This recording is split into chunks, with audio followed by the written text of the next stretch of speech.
स्वागत है आपका GTV हिंदी न्यूज में और मैं हूं आपके साथ साक्षी। आइए करते हैं इस वक्त की बड़ी खबर की शुरुआत।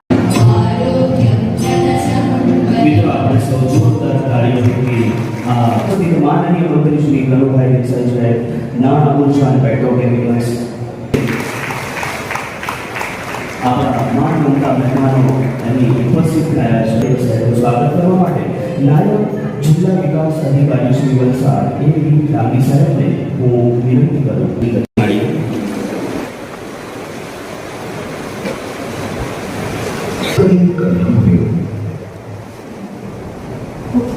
आभार मुख्यमंत्री श्री आपने सादर विनंती कि आपना हस्ते ई लोकार्पण करशो।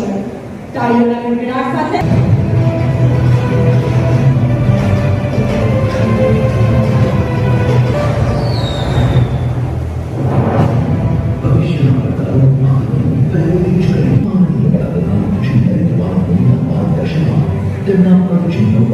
वलसाड जिले में आज गरीब कल्याण मेले का भी आयोजन किया गया, जिसमें राज्य के वित्त मंत्री कनुभाई देसाई के हाथों सरकार की विभिन्न जन कल्याणकारी योजनाओं के लाभार्थियों को लाभ दिया गया।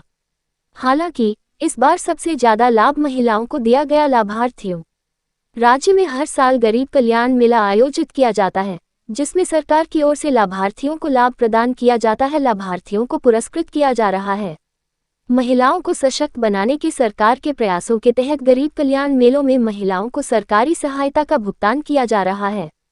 वलसाड जिले के पार्टी के मोतीवाड़ा में महिलाओं को सशक्त बनाने के लिए आज गरीब कल्याण मेले का आयोजन किया गया, जिसमें राज्य के वित्त मंत्री कनुभाई देसाई, कलेक्टर, पूर्व नर्मदा कल्चर मंत्री जीतू चौधरी सहित वलसाड जिले के सभी विधायक और विभिन्न विभागों के अधिकारी और पदाधिकारी भी उपस्थित थे। वित्त मंत्री के हाथों जिले के 1650 से अधिक लाभार्थियों को लाभ प्रदान किया गया, जिनमें से 1250 से अधिक महिला लाभार्थी शामिल थीं। इस प्रकार इस गरीब कल्याण मेले में 80% से अधिक लाभ महिला लाभार्थियों को दिए गए। सरकार ने महिलाओं को सशक्त और सशक्त बनाने का प्रयास किया। GTV Hindi news. माननीय मुख्यमंत्री श्रीए પાલનપુરના ડીસા ખાતે આજે ગુજરાતના 14મા તબક્કાના ગરીબ કલ્યાણ મેળાનો આરંભ કરાવ્યો અને એની સાથે સાથે દરેક જિલ્લાઓમાં અને મહાનગરપાલિકાઓમાં પણ આ મેળાનો આરંભ થયો છે। આ 14મા તબક્કાના કલ્યાણ મેળામાં ખાસ કરીને સમગ્ર ગુજરાતમાં લગભગ અત્યાર સુધીમાં 1,66,00,000 લાભાર્થીઓએ લાભ લીધો છે અને આજે વલસાડ જિલ્લાના જે ગરીબ કલ્યાણ મેળો છે એમાં લગભગ 1681 જેટલા લાભાર્થીઓને લાભ મળવા જઈ રહ્યો છે।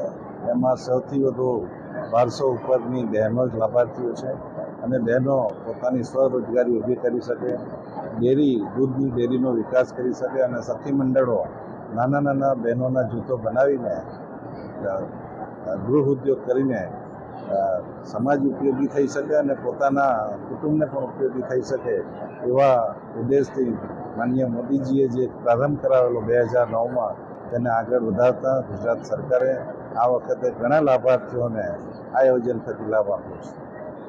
देश दुनिया की तमाम खबरों के लिए देखते रहिए GTV हिंदी न्यूज।